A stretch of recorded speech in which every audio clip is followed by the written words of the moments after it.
related to a drug deal gone bad. He was, I had known Gary Hinman for several years. In fact, well, everybody did. Everybody who lived around the Topanga Canyon area knew everybody else. Charlie knew Gary. I knew Gary. Gary knew, everybody that was in and around that area at that time. It was, like a little community. And,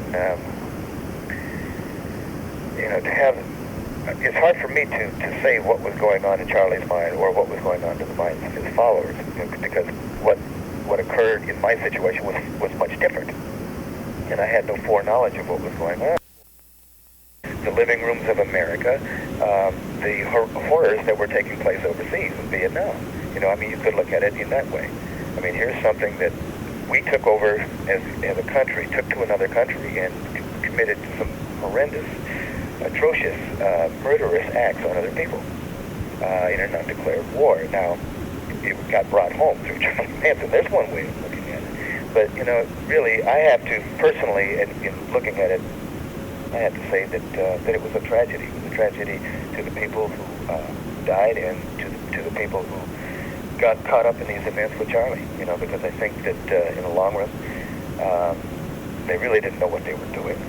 They trusted this individual, and in the long run, here he is. He's still, after 25 years, continues with the same rap, he hasn't changed his rhetoric much at all that I've seen, and it hasn't evolved. He's just sort of stuck in the same place, and he still does not accept responsibility for the influence that he had on those people. Yeah. I think that's ultimately a betrayal. I can understand, I was watching that show, Turning Point. Yeah. And I thought it was very well done, and I listened to Leslie and Patricia, and I knew Leslie a little bit better than I knew any of the other girls. She's just, here's a girl that really didn't kill anybody, and she's in here for, because they forced her to stab somebody after he or she was dead, so that she would be complicit in what was going on. And here's this guy who told her to go along on this thing, who won't even accept responsibility. It's really... I remember Dennis Wilson told me he knew Gary Hinman. Mm-hmm. Yeah. He was a keyboard player or something, wasn't he? Yeah, right. Right. Yeah, he was a piano player. Yeah. Very kind of he was not, a performing musician at all. He was a very kind of reclusive guy, quiet. He was teaching piano and doing a little part-time drug dealing out of his Topanga Canyon house. Yeah. I'd known him for, like I said, he was one of the first people I knew in Topanga Canyon. I had rented a place up on Horseshoe Drive, and it needed work, so I stayed at Gary Hinman's. He had a little studio apartment down below his house, and I stayed there for a month or so while I was working on this other house. Mm-hmm. So, I knew Gary, we used to sit at his little baby grand piano and fool around, play. He used to show me how to write down, I wanted to learn how to write down my compositions. He used to be able to, put notes on the staff. But I never really had any, training in theory and writing and reading, which in certain ways helped me, musically, because, it allowed me to define my own style without being locked in at an early age to somebody else's way of doing music. Mm-hmm. Now I've had an opportunity to learn more about theory and reading and writing music, which does help me to convey musical ideas to other people. I'm going to fast forward really a huge leap now because obviously I'm jumping around anyway, so I guess. Tell us about your instrumental invention. Uh-huh. It's a guitar synthesizer, right? Yeah, it's not really a guitar synthesizer because it's not a guitar. I call it the cintar, which is just my own. For a while I called it the Dream Machine, and that didn't really state what it was too well, so I eventually came up with the name cintar, which I think defines it into, comes somewhat close to defining it in just a few syllables. What it is a touch-controlled controller. It doesn't use strings in the sense that a guitar uses strings. There are strings that are, it does have a neck and it has a body like a guitar or a stringed instrument, and it does have some strings in the design. The design calls for strings that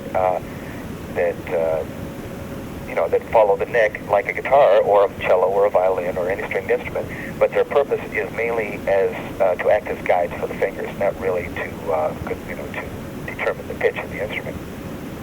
What determines the pitch is a touch sensor that lays beneath the strings that determines the distance between an imaginary, what is called the in this case, it's an imaginary bridge. Because it doesn't, again, we're not generating pitch mechanically, we're generating it electronically. So anyway, what happens is that you play the neck just like you would on a stringed instrument, and the higher up you play on the neck, the higher the pitch, and it's very accurate. It's converted from an analog signal into digital, into high resolution digital signal, which can be transmitted over MIDI. The musical instrument digital interface standard, and then that's one of the two main controllers. You have several of these string controllers on a neck played by the left hand, and then on the right hand you have touch sensitive, pressure sensitive sensors for each of those string controllers, and those controllers working in tandem with the high resolution pitch controller. There we go. I'm going to have to call you back on this. Okay. All right. Okay. Hi. It sure would be nice to be able to shorten that little thing. Spiel. Yeah. Okay. You're telling us about your instrument. Right. I was talking about the right-hand controllers. Now, I defined that there are left-hand controllers. There are a number of strings, and it can be, the design could be adapted for a 4-stringed instrument or a 6-stringed instrument or whatever. It's just a matter of adding additional controllers in parallel.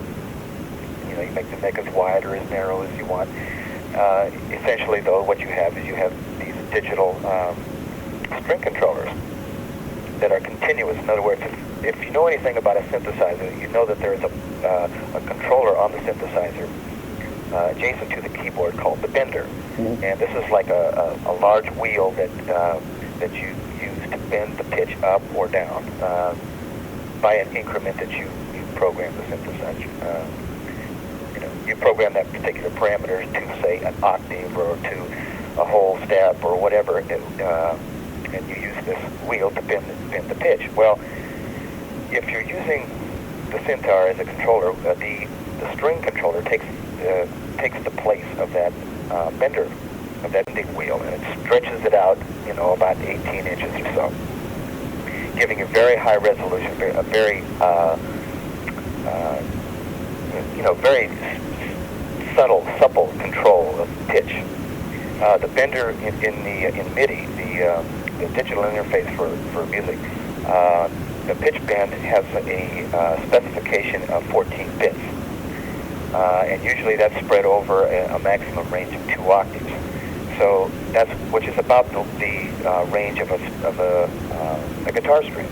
A single guitar string played from the open position to its highest fret position is at almost 2 octaves, or in some cases 2 octaves.